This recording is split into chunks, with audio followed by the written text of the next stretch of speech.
अब आपसे एक सवाल, क्या आपने फर्जी नोट वाला कोई कब्रिस्तान देखा है? सुनकर हैरानी हो रही है। दरअसल हुआ यह कि प्रयागराज के जिस जामिया मदरसे को लेकर हम बात कर रहे हैं, जांच एजेंसियां अपनी जांच आगे बढ़ा रही हैं, उससे नए नए खुलासे हो रहे हैं।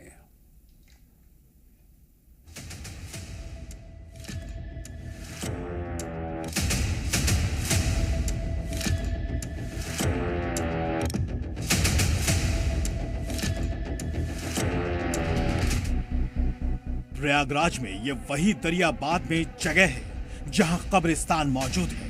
आज यहां का कब्रिस्तान चर्चा में है क्योंकि जब से प्रयागराज में नकली नोट छापने, बच्चों को ब्रेन वॉश करने और आरएसएस के खिलाफ मुहिम चलाने वाले जामिया हबीबिया मदरसे के मौलवी समेत 4 आरोपियों को पुलिस ने अपनी गिरफ्त में लिया है, तब से एक के बाद एक नए खुलासे हो रहे हैं।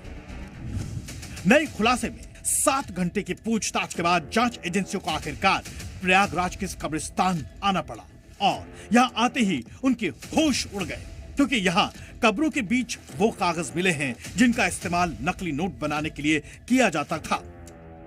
जो मौलवी है, जामिया हबीबिया मदरसे का प्रिंसिपल भी है, उसने पुलिस को ये बताया कि मस्जिद जो मदरसा परिसर है, उस परिसर के भीतर एक कब्र है और उसी कब्र के पीछे उसने कुछ और कागज जो नकली नोट बनाए जाने में इस्तेमाल किए जा रहे थे, उसको उसने छिपा करके रखा है, जिसके बाद पुलिस की टीम उसको यहाँ पर लेकर के आई थी और यहीं से जो कब्र है, उस कब्र के पास से नकली नोट बनाए जाने के मामले में जो कागज इस्तेमाल हो रहे थे उसको बरामद किया है।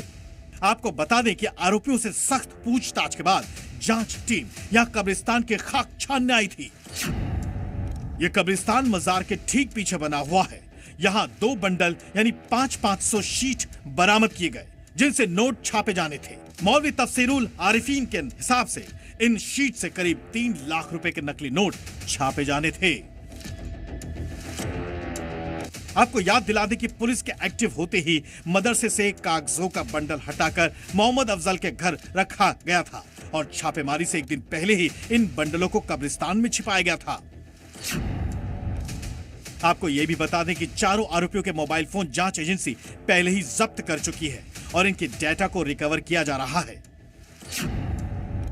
नकली नोट छापने वाले आरोपियों में मोहम्मद अफजल का काम था कि वो नकली नोट बाजार में चलाए, जबकि मोहम्मद शाहिद मौलवी बनने आया था लेकिन नकली नोट के धंधे में लग गया। जाहिर खान भी यहाँ उस्ताद बन गया था। मोहम्मद तफसीरुल इस मदरसे में प्रिंसिपल बना हुआ था। हालांकि अब तक की जांच के दौरान मदरसा कमेटी फेक करेंसी छापने में उसकी भूमिका से पल्ला झाड़ रही है, जबकि नकली नोट छापने का आरोपी मोहम्मद जाहिर बांग्लादेश के 2 संगठनों के संपर्क में रहा था और वो बांग्लादेश के वीडियो देखा करता था। विवादित मौलवी और मौलाना बांग्लादेश के हों या फिर पाकिस्तान के हों, उनके वीडियोज जो आरोपी हैं वो लगातार देख रहे थे और कई ऐसी एजेंसियां हैं जो विदेशी हैं, जो कह सकते हैं कि टेरर फंडिंग के आरोपों में पहले से प्रतिबंधित हैं। उन एजेंसियों के, उन संगठनों के भी संपर्क में जो आरोपी खास करके तफसीरुल है वो पहले से रहा। मदरसे पर प्रयागराज विकास प्राधिकरण पहले ही कार्रवाई कर चुका है। ऐसे में अब जैसे जैसे नए खुलासे सामने आ रहे हैं, जांच एजेंसी अपनी जांच को नई दिशा में ले जाती दिख रही है। फिलहाल सभी आरोपी नैनी सेंट्रल जेल में बंद हैं।